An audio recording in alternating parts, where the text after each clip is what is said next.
IPL এবার কবে থেকে শুরু, ফাইনাল কোন তারিখে, জানিয়ে দিলেন বিসিসিআই কর্তা। আপনারা যদি আইপিএল এর ভক্ত হয়ে থাকেন তাহলে এই ভিডিওটি শুধুমাত্র আপনাদের জন্য। চলুন ভিডিওটি শুরু করা যাক। আইপিএল এমন একটা নাম যার জনপ্রিয়তা শুধু ভারতে নয়, আশেপাশের দেশগুলিতেও ছড়িয়ে পড়েছে। নতুন বছর পড়তেই আবার আইপিএল নিয়ে বাড়ছে উন্মাদনা। কিন্তু কবে থেকে শুরু হবে এবারের আইপিএল, এই প্রশ্নের উত্তর দিয়ে গেলেন বোর্ড সভাপতি রাজীব শুক্লা।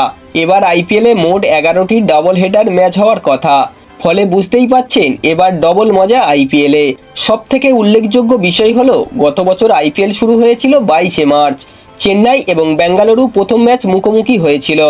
আইপিএল 2024 খেতাব জিতেছিল কলকাতা নাইট রাইডার্স। রাজীব শুক্লা জানিয়েছেন এবারের আইপিএল শুরু হবে 21শে মার্চ, ফাইনাল 25শে মে। দুটি ম্যাচই কলকাতায় হবে। প্রথম কোয়ালিফায়ার এবং এলিমেন্টার হওয়ার কথা হায়দ্রাবাদে। রবিবার বোর্ডের বৈঠক ছিল, সেখানে নতুন সচিব এবং কোষাধ্যক্ষ বেছে নেওয়া হয়। সেই বৈঠকের পর আইপিএল সম্পর্কে তথ্য দেন রাজীব। প্রথমে তিনি আইপিএল শুরুর দিন 23শে মার্চ বললেও পরে তা শুধরে নেওয়া হয়েছিল। বন্ধুরা, এই ছিল আজকের ভিডিওটি।